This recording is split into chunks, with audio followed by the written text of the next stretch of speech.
வணக்கம். ஒவ்வொரு நாளும் ஆன்மீகம் சம்பந்தமான செய்தி தொகுப்புகளையும், ஜோதிடம் சம்பந்தமான தொகுப்புகளையும், சமூக விழிப்புணர்வு ஏற்படுத்துவதற்குரிய பதிவுகளையும் தவறாம போட்டுக்கிட்டு வரோம். அந்த வகையில இன்னைக்கு ஒரு பதிவு. நிறைய பேர் என்கிட்ட போன் பண்ணி என் பையனுக்கு பொண்ணு பார்த்து கொண்டிருக்கிறேன், அது வேலை நோக்கம் இருக்குதா, இப்ப பார்க்கலாமா அப்படின்னு கேட்கறாங்க. அதே மாதிரி மாப்பிள்ளை பார்க்கறவங்களும் கேட்டுட்டு இருக்காங்க. அப்ப இவங்களுக்கெல்லாம் எனக்கு தெரிஞ்ச சில ஆலோசனைகளை வழங்கலாம்னு நினைக்கிறேன். வரன் தேடுவோருக்கு ஆலோசனைகள். வரன் தேடுவோர்களுக்கு சில விஷயங்களை நான் நினைவூட்ட விரும்புறேன். நீங்களாகவே குரு பார்வை வரல, வியாழ நோக்கம் வரல அப்படின்னு நினைச்சுக்கிட்டு திருமணத்திற்கு வரன் தேடுவதை தள்ளி போட்டுக்கிட்டு இருக்க கூடாது. நல்ல விஷயங்களை உடனே நடத்தணும் இல்லையா? அதுக்குத்தான் சில எளிய விஷயங்களை உங்கள்கிட்ட பகிர்ந்துக்கலாம்னு நினைக்கிறேன். கோச்சார ரீதியா 12 ராசியில உள்ளவங்களுக்கும் இப்ப பொண்ணு தேடலாம், மாப்பிள்ளை தேடலாம். அதுல எந்த பிரச்சனையும் இல்லைங்க, தெரிஞ்சுக்கிடுங்க. அது ஏன் அப்படிங்கிறதுக்கு விளக்கம் கொஞ்ச நேரத்துல சொல்றேன். நீங்க பெண் வீட்டாரும் மாப்பிள்ளை வீட்டாரும் கவனிக்க வேண்டிய ஒரே ஒரு விஷயம் என்னன்னா, 2 பேர்ல யாராவது ஒரு ஜாதகத்துல ஜனனகால ஜாதகத்தினுடைய அடிப்படையில லக்னத்திற்கு 6ஆம் இடத்திற்குரிய தசையோ புத்தியோ, லக்னத்திற்கு 8ஆம் இடத்திற்குரிய தசையோ புத்தியோ, அல்லது எந்த திசையாக இருந்தாலும் கேது புத்தியோ நடக்காமல் இருக்கணும், கேது தசையும் நடக்காமல் இருக்கணும். இந்த விஷயங்களை மட்டும் நீங்க கவனிச்சுக்கிட்டா போதும். இப்போ ஒரு ஜாதகத்தை எடுக்கிறீங்க, அதுல ஜனனகால ராசி கட்டம் இருக்கும். ஜனன காலத்துல அவன் எந்த நட்சத்திரத்துல பிறந்திருந்தான், சூரியனுடைய நட்சத்திரத்துல பிறந்திருந்தான்னா சூரிய திசையில ஆரம்பிக்கும். சந்திரனுடைய நட்சத்திரத்துல பிறந்தா சந்திர திசையில ஆரம்பிக்கும். இந்த மாதிரி ஆரம்பித்து கொண்டே போகும். அப்போ அந்த லக்னத்திற்கு 6ஆம் இடத்திற்குரிய தசையோ புத்தியோ நடக்காமல் இருக்கணும். 8ஆம் இடத்திற்குரியவனுடைய தசையோ புத்தியோ நடக்காமல் இருக்கணும். அதே மாதிரி லக்னத்துல கேது தசையோ புத்தியோ நடக்காமல் இருக்கணும். இதை மட்டும் நீங்க பார்த்து கொண்டு இந்த 6, 8க்குரிய தசைகள் புத்தியில் நடக்கவில்லை என்றால், கேது தசை நடக்கவில்லை என்றால், நீங்க மற்ற திருமண ஏற்பாடுகளை துணிந்து செய்யலாம். சரியா? இது ரொம்ப ரேரஸ்டா சமயமா தான் இருக்கும். மற்ற சமயங்கள்ல கூட நீங்க திருமண ஏற்பாடுகளை செய்யலாம். ஏன்னா அனுபவ ரீதியா பார்க்கும் பொழுது 6ஆம் இடத்திற்குரிய திசையில திருமணம் நடந்ததுன்னா அந்த திருமணத்துல சண்டை சச்சரவுகள் வம்பு வழக்குகள்லாம் வருது. 8ஆம் இடத்துக்குரிய திசையில் நடந்ததுன்னா திடீர் பிரிவுகள் ஏற்படுது. அதனாலதான் அந்த 6ஆம் இடத்துக்குரிய திசையிலேயோ புத்தியிலேயோ 8ஆம் இடத்துக்குரிய திசையிலேயோ புத்தியிலேயோ திருமணம் செய்ய வேண்டாங்கிறது. அதே மாதிரி அதிகமான ஜாதகங்களை திறனாய்வு செஞ்சு பார்த்ததுல இந்த கேது தசை நடக்கும் பொழுது திருமணம் செய்தாலோ அல்லது திருமணம் முடிந்த 1-2 வருடங்கள்ல அந்த கேது தசை வந்தாலோ அது ஒரு திருமண முடிவை ஏற்படுத்துறதுனால இந்த 3ஐயும் விலக்கி வைக்குமாறு, இந்த 3 காலகட்டங்களும் நடந்து முடிந்த பிறகு திருமணம் செய்யுமாறு கேட்டுக்கொள்கிறேன். மற்றபடி கோச்சார ரீதியா வியாழனா எங்க இருந்தாலுமே உங்களுக்கு நல்லதுதான் செய்வாரு. நீங்க திருமண ஏற்பாடுகளை செய்யலாம். குருவினுடைய இருக்கக்கூடிய இடத்தை விட குரு பார்வை தான் முக்கியமானதுங்க. அதனால சில ராசிகளுக்கு குரு பார்வை நன்றாக இருந்ததுன்னா திருமணம் செஞ்சுக்கிட வேண்டியதான். சில இடங்களுக்கு ஸ்தான பலம் நல்லா இருக்கு, திருமணம் செஞ்சுக்கிட வேண்டியதான். அந்த வகையில பார்க்கும் பொழுது 12 ராசிக்காரங்களுக்குமே வந்து இந்த திருமண ஏற்பாடுகளை நல்ல முறையில செய்யலாம். இப்ப மேச ராசியை எடுத்துக்கிடுங்க. மேச ராசிக்கு 2ஆம் இடத்துல இருக்குது. குடும்பஸ்தானத்துல அவன் இருக்கிறான். குடும்பஸ்தானத்துல பாக்கியஸ்தானாவது இருக்கிறதுனால திருமணம் செய்யலாம்னு சொல்றோம். இந்த நிகழ்வுகள் ஒரு 4 மாசம், மே மாசம் 11ஆம் தேதி வரைக்கும் இருக்குது. அதுக்கு பிறகு அது குரு பயிற்சியாகி மிதுனத்துக்கு போகுது. அப்போ அது 7ஆம் பாவத்தை பார்க்குது. அப்பவும் திருமணம் செய்யலாம். அப்ப இந்த 2025 முழுவதுமே மேசராசியில உள்ளவங்க குரு பலம் இருந்துதான் இருக்கிறாங்க, திருமண ஏற்பாடுகளை செய்யலாம்ல. அதே சமயத்துல அவங்க ஜனனகால ஜாதகத்துல 6ஆம் இடம் 8ஆம் இடம் குறிய தசா புத்திகள் கேது தசை நடக்காம இருக்கிறது பார்த்துட்டு இருங்க. அது நடக்கலைன்னா நீங்க அந்த ஏற்பாடுகளை செய்யலாம்.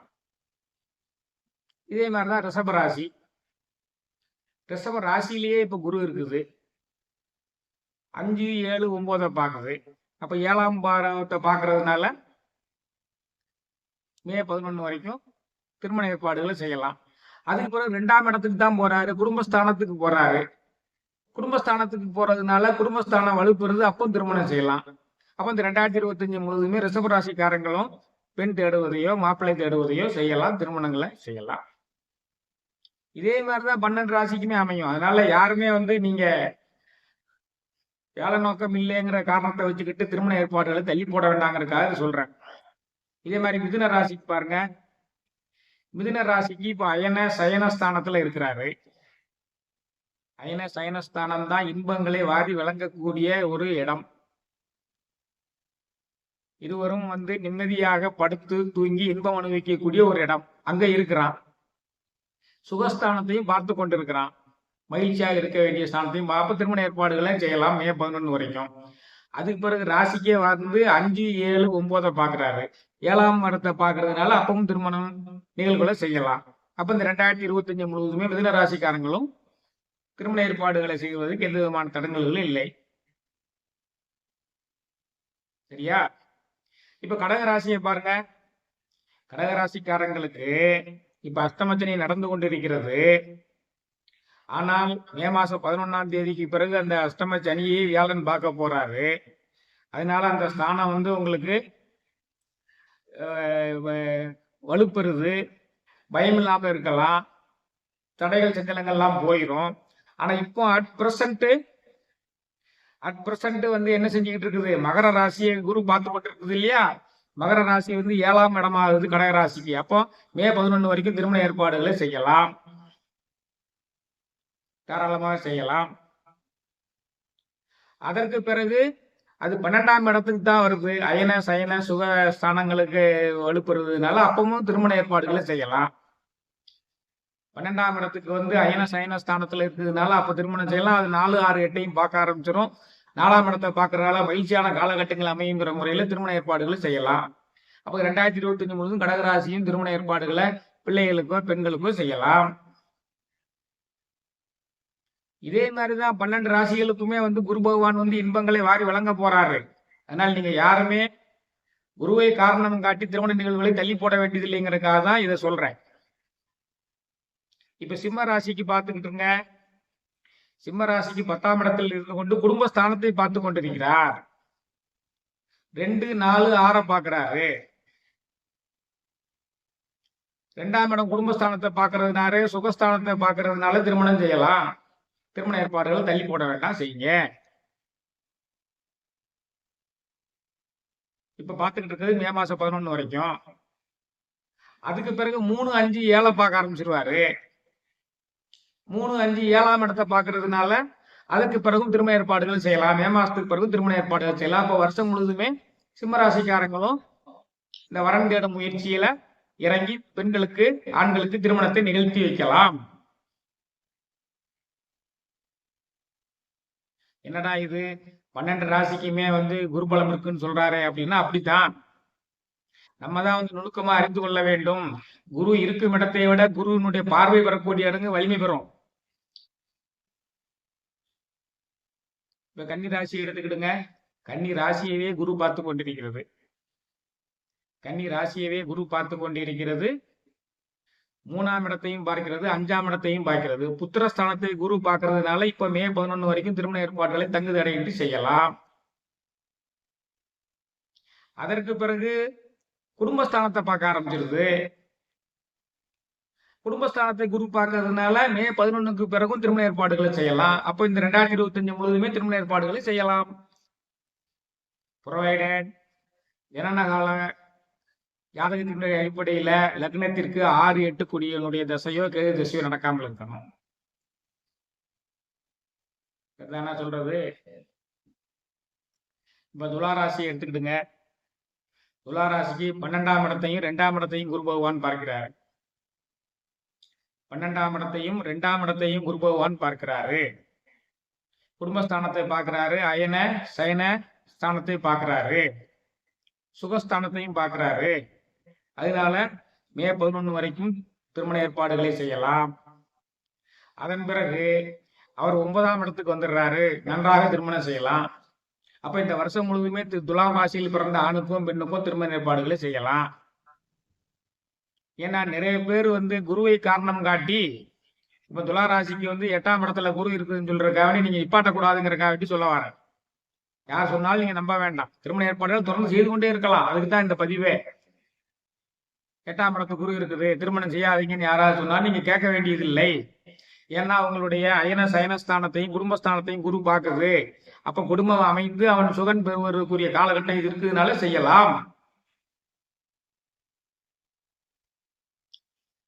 நம்மளுடைய பதிவுகள் அனைத்துமே நம்மளுடைய சேனலை பார்க்கறவங்களுக்குரிய குழப்பங்களை தவிர்ப்பதற்கு, ஜோதிடம் சம்பந்தமான குழப்பங்களை தவிர்ப்பதற்காக மட்டும்தான் அந்த பதிவுகளை போடுறேன். எனக்கு விளம்பரம் தேடுவதற்காகவோ பலன்களுக்காகவோ இல்லை. புரிஞ்சுக்கிடுங்க. நன்றாக தெளிவாக தெரிந்து கொண்டு அதை அணுகுங்க. அடுத்து விருச்சிக ராசிக்கு பாருங்க. விருச்சிக ராசிக்கு இப்ப நேர் 7ஆம் இடத்துல இருக்குது. திருமண ஏற்பாடுகளை செய்யலாம், சந்தோஷமா செய்யலாம். அதன் பிறகு குரு பயிற்சி ஆகும் பொழுது அது 12ஆம் இடத்தையும் 2ஆம் இடத்தையும் பார்க்குது. இதே மாதிரிதான் அயன சயனஸ்தானத்தை பார்ப்பதனால குடும்பஸ்தானத்தை பார்ப்பதனால நன்றாக செய்யலாம். இந்த வருஷம் முழுவதுமே 2025 முழுவதுமே விருச்சிக ராசியில் உள்ள ஆணுக்கோ பெண்ணுக்கோ திருமண ஏற்பாடுகளை செய்யலாம், நல்ல முறையில் நடத்தலாம்.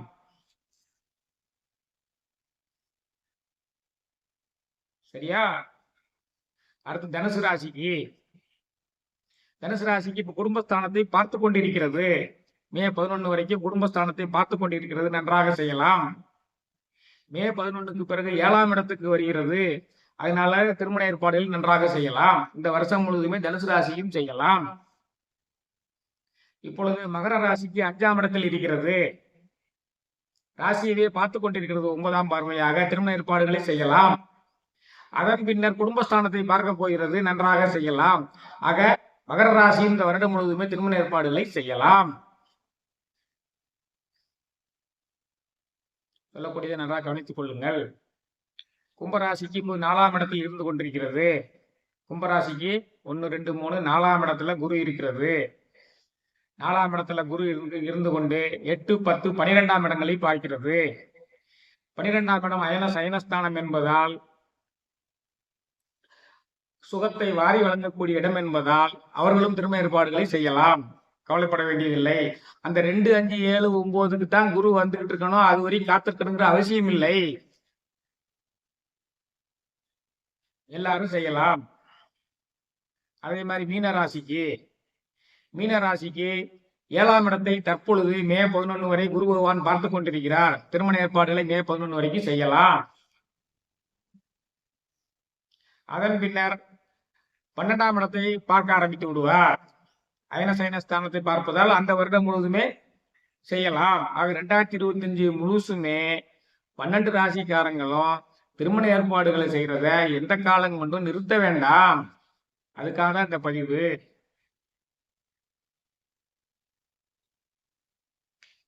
பாருங்க, கரெக்டா ஒவ்வொரு ராசிக்குமே சொல்லிட்டு வந்திருக்கேன் என்ன ஏதுன்ட்டு. ஒண்ணு அவரு ஆஸ்பீசியஸ் பிளேசஸ்க்கு போவாரு, அல்லது ஆஸ்பீசியஸ் பிளேசஸ் பார்ப்பாரு. அதனால எல்லாருக்குமே எல்லாம் வழங்க வேண்டும் என்பதுதான் குரு பகவானுடைய அருளாசி. அதனால குரு பலம் இல்லை என்று யாருமே திருமண ஏற்பாடுகளை தள்ளி போட வேண்டாம். வருடம் முழுவதுமே திருமண ஏற்பாடுகளை செய்யுங்கள். ஒரே ஒரு கண்டிஷன் நான் சொல்லுவது, ஜனனகால கட்டத்தின் அடிப்படையில் லக்னத்திற்கு 6ஆம் இடத்திற்குரிய தசை புத்தியோ 8ஆம் இடத்திற்குரிய தசை புத்தியோ நடக்கக்கூடாது. அல்லது கேது தசையோ கேது புத்தியோ நடந்தால் சற்று காலம் அது செல்லும் வரை பொறுத்திருந்து திருமண ஏற்பாடுகளை செய்யுங்க.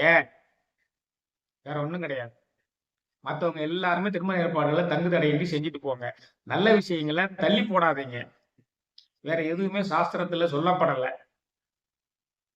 பிறகு நிறைய பேருக்கு செவ்வாய் தோஷம், சனி தோஷம், ராகு தோஷம், இந்த தோஷாம்சத்தை பத்தி நிறைய சந்தேகங்கள் இருக்குது.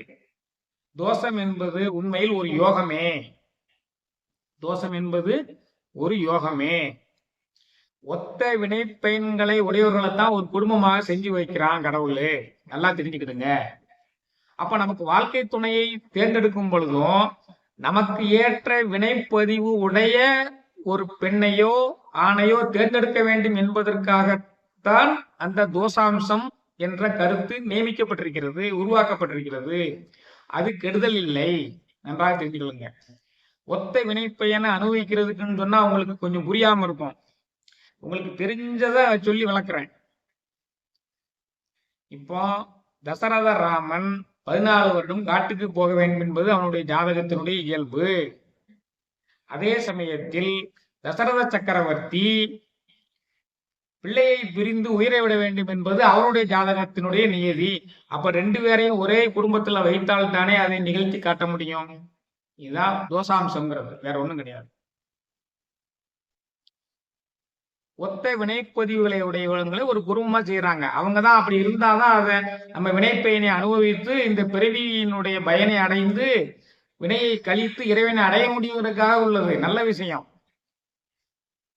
அதனால இதை கண்டு பயப்பட வேண்டியதில்லை. இதுவும் ஒரு விதமான பொருத்தம் தான் என்பதை உணரணும். இதுவும் ஒரு விதமான பொருத்தம். ஒத்த கருத்துடையவர்களையும் ஒத்த பலாபலங்களை உடையவர்களையும் ஒரு குடும்பத்தில் வைப்பதுதான் இந்த தோஷாம்சம்ங்கிறது. அது கெடுதல் கிடையாது. சரி, ஏற்கனவே பல முறை சொல்லியிருக்கிறது சுருக்கமா ஞாபகப்படுத்திடுறேன். இப்போ கடக லக்னம் சிம்ம லக்னத்துக்கு மேச லக்ன விருச்சிக லக்னத்துக்கு செவ்வாய் தோஷம் கிடையாது, தெரிஞ்சுக்கிடுங்க. ஏன்னா கடகத்துக்கு அவன் 1 2 3 4 5 9க்கு 5 10க்கு உரியவன். சிம்மத்துக்கு 4 9க்கு உரியவன். அதனால முழு யோகாதிபதியா வரக்கூடியவனால அவன் கெடுதல் செய்ய மாட்டான். மேசம் விருச்சிகம் அவனுக்கே அதிபதியா இருக்கிறதுனால கெடுதல் செய்ய மாட்டான். அவங்க அந்த கடகம் சிம்மம் மேசம் விருச்சிகத்துக்கு செவ்வாய் தோஷம் கிடையாது. அதே போல சனி பகவான் தோஷம் வந்தீங்கன்னா மகரம் லக்னம் கும்ப லக்னத்துக்கு சனி தோஷம் கிடையாது. மகரம் லக்னம் கும்ப லக்னத்துக்கு கிடையாது. அதே மாதிரி துலாம் லக்னத்துக்கு அவன் 5ஆம் அதிபனா வருவான், தோஷம் கிடையாது. நல்லா கவனிச்சு பார்த்துக்கிடுங்க. அதே மாதிரி சனி பகவான் ரிஷபத்துக்கு 9 10க்குரியவனா வருவான், அவனுக்கும் சனி பகவானால கெடுதல் வராதுங்க.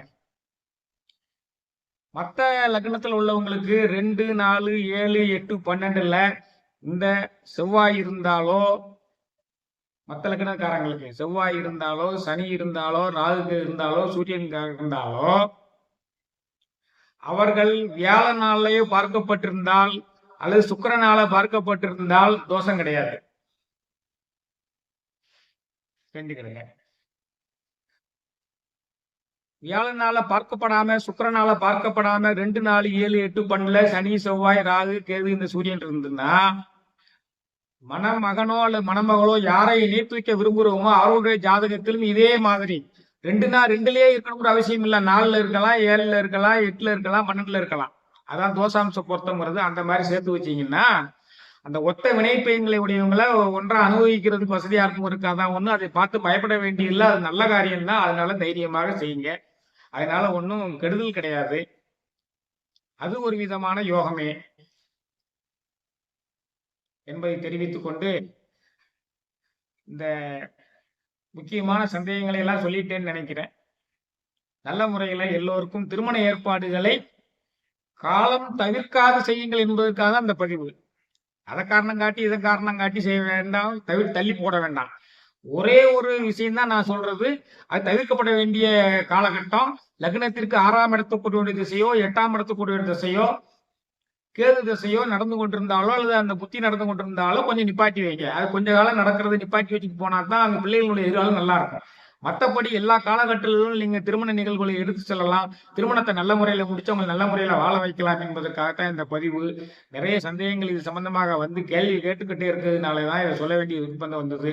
எல்லாருக்கும் பயன்படணுங்கிறக்காக வேண்டி இதை சொல்றேன். இது எல்லாருக்கும் உங்களுக்கு பயனளிச்சிருக்கும்னு நினைக்கிறேன். இதே மாதிரி வரன் தேர்தல்களுக்கு பூராமே இதை அனுப்பி வைங்க. எல்லாருக்கும் சமுதாயத்துல வந்து திருமணம் நடந்தேறி அவங்க அகிலமதில் நோயின்மை, கல்வி, தனம், தானியம், அழகு, புகழ், பெருமை, இளமை, அறிவு, சந்தானம், வழி, துணிவு, வாழ்நாள் வெற்றி, ஆகுநல் ஊழ் நிகழ்ச்சி, தொகை தரும் 16 பேரும் பெற வேண்டும் என்பதற்காக இறைவனை வேண்டி இந்த பதிவினை நிறைவு செய்கிறேன். நன்றி, வணக்கம்.